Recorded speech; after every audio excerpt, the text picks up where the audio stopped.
জামাই ইফতারিতে জিলাপি বানিয়েছে। তো বাসায় যেহেতু হোমমেড, তো একটু ডিজাইনটা একটু একা একা চেকা অনেক সুন্দর হয়েছে। তো সত্যি সুন্দর হয়েছে, যতটুকু ডিজাইন শেপ এসেছে অনেক ভালো।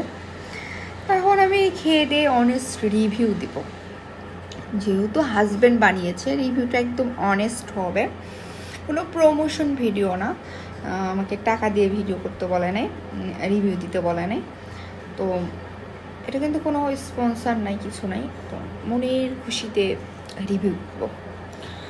সো ফার্স্টে আমি একটু আপনাদেরকে ভেঙে দেখাবো। এই যে এটা খুব একটা ক্রিস্পি না, আবার খুব নরমও না, ঠিক আছে।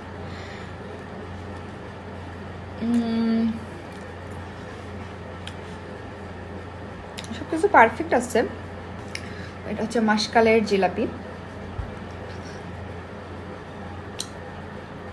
10-এর মধ্যে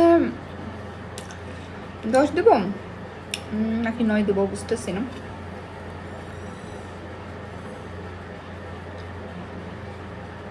নয় দেওয়া যায়। আসলে জিলাপিটা যখন মুখে দিতেছি, জিলাপিটা যে ক্রিস্পি প্লাস নরম, সো সফটনেস যেটা, তো পুরোটা মিলে হয়েছে কি ভালো লাগতেছে, খারাপ না। আর কিছু কিছু জিলাপি খুব বেশি নরম হয়ে গেছে, যেটাকে বলা যায় যে মিষ্টির মতো লাগতেছে। যে মিষ্টিগুলো হয় না, মিষ্টিগুলোর মতো লাগতেছে। আর যেগুলো শক্ত আছে সেগুলো মোটামুটি ভালোই লাগতেছে। তো যেহেতু জামাই বানিয়েছে, ভালো তো বলতেই হবে, নাহলে পরবর্তীতে আর কিছুই বানিয়ে খাওয়াবে না। অনেস্ট রিভিউ দিতে হবে। সো অনেস্ট রিভিউ দিতেছি, সত্যি অনেক ভালো হয়েছে। তো এটার আসলে রেসিপিটা আপনাদের সাথে আমি একদিন শেয়ার করবো, ও কীভাবে বানায়। মূলত এটা মাসকালের জিলাপি। সত্যি কথা বলতে এটা খেতে কিন্তু ভালো লাগতেছে, খারাপ না। জাস্ট ডিজাইনটা একটু মনে করেন যে রেস্টুরেন্টের মতো হয় নাই পুরোপুরি, বাট খুব খারাপ হয়েছে তা কিন্তু না। যেমন আরেকটা দেখায় এটা, তো আরেকটা দেখায়, এটা একটু অন্যরকম হয়ে গেছে মানে ডিজাইনটা। তো আর কি, আরও একটা দেখাই। অনেক জিলাপি বানিয়েছে, এক একটা এক এক ডিজাইন হয়ে গেছে, বাট খারাপ না, অনেক সুন্দর লাগতেছে খেতে। যেগুলো বেশি নরম হয়ে গেছে সেগুলো মিষ্টির মতো বললামই তো। আর এটা আসলে অনেক ক্রিস্পি, এটা অনেক ক্রিস্পি। মেবি আমার খাওয়ার সাউন্ড আসতেছে কিনা আই ডোন্ট নো, বাট এটা অনেক ক্রিস্পি। এটা খেতে অনেক সুন্দর লাগছে। হাজার হলো জামাই বানিয়েছে, ভালো তো লাগবে।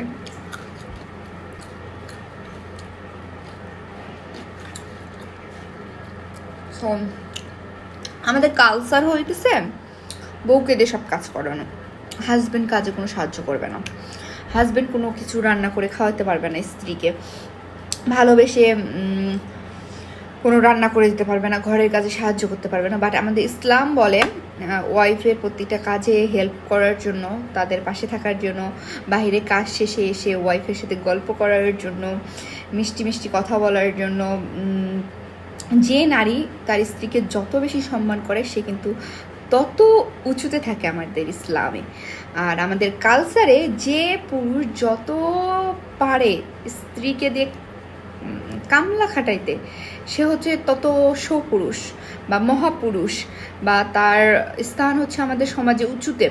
বাট ইসলাম বলে সেই পুরুষ সমাজে উঁচু যে তার স্ত্রীকে কাজে হেল্প করে, তার সাথে নম্র ভাষায় কথা বলে, তার প্রত্যেকটা সুখ দুঃখে পাশে থাকে, ইভেন যতটুকু পারে কাজ শেষে এসে তার সাথে গল্প করে, দুজন একা একা সময় কাটাতে যায় বাহিরে। তো আমাদের ইসলাম বলে এটা, ঠিক আছে। সো যতদূর সম্ভব পারবেন, চেষ্টা করবেন ওয়াইফদেরকে হেল্প করা, বাট কখনোই তাদের সাথে এমন কিছুভাবে কথা বলবেন না বা এমন বিহেভিয়ার করবেন না যাতে তারা কষ্ট পায়। কারণ সারা কিন্তু দিন শেষে আপনার ওয়াইফ সব কিছু ছেড়ে আপনার কাছে এসেছে শুধুমাত্র আপনাকে ভালো রাখার জন্য, নিজে ভালো থাকার জন্য।